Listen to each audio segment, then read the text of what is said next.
Buen día, queridos estudiantes. Quienes hables, el magíster Amarante Sano Chávez.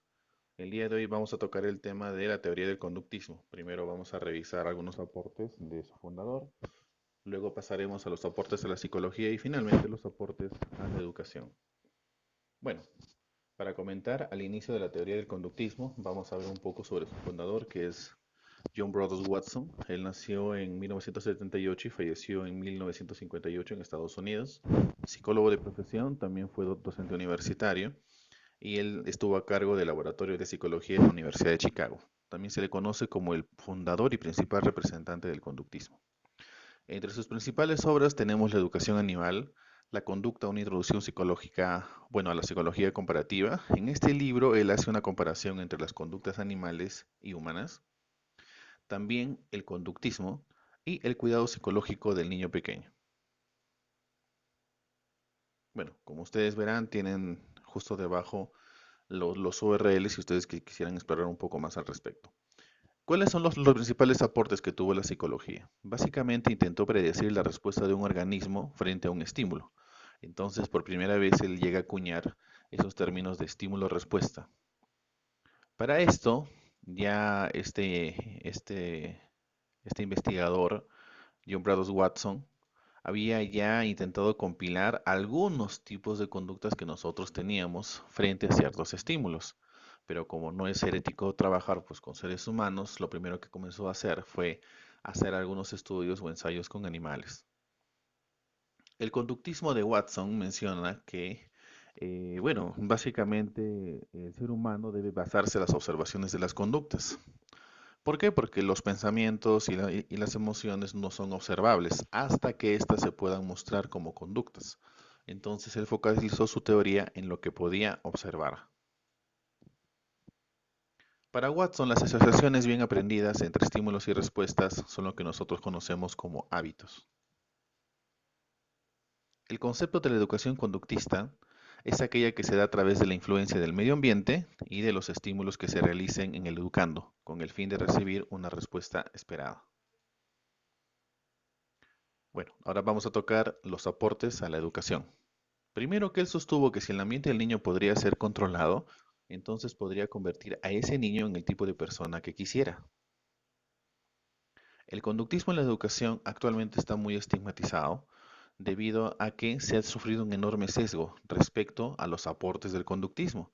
Se piensa pues que el estudiante solamente era un receptor y lo que nosotros llamamos inclusive ahora a nivel pedagógico como algo despectivo la escuela tradicional o la enseñanza tradicional básicamente es el conductismo, donde si el estudiante no logra tener el aprendizaje deseado, simplemente se le va a dar un castigo. Y él no tiene derecho a opinar y tampoco es necesario que haga, solo que acumule conocimientos.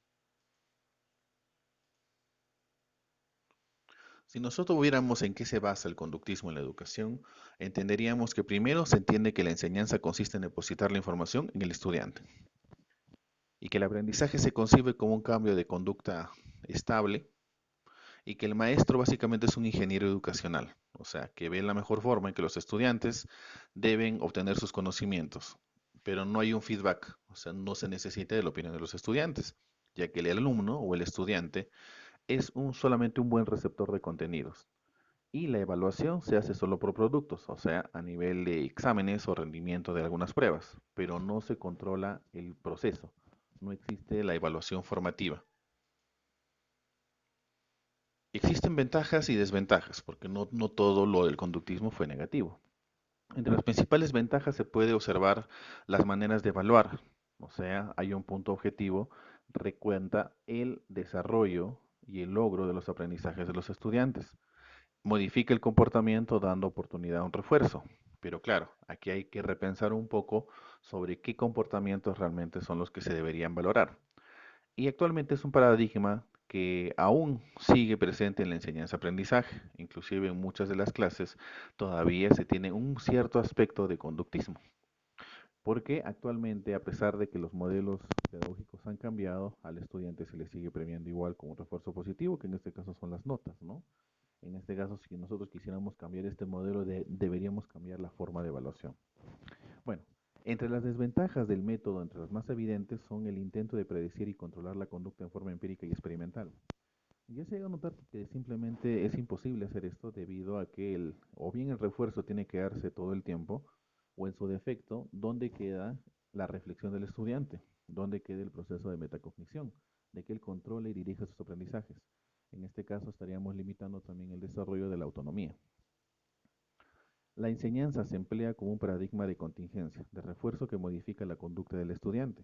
Claro, lo que podemos observar, pero no podríamos decir que el aprendizaje ha sido significativo para la persona, porque inclusive el estudiante puede tener comportamientos selectivos o funcionar específicamente en ciertos ambientes y en otros no. Vamos a suponer que nosotros ponemos una regla de, por ejemplo, cuidar las plantas en la institución educativa.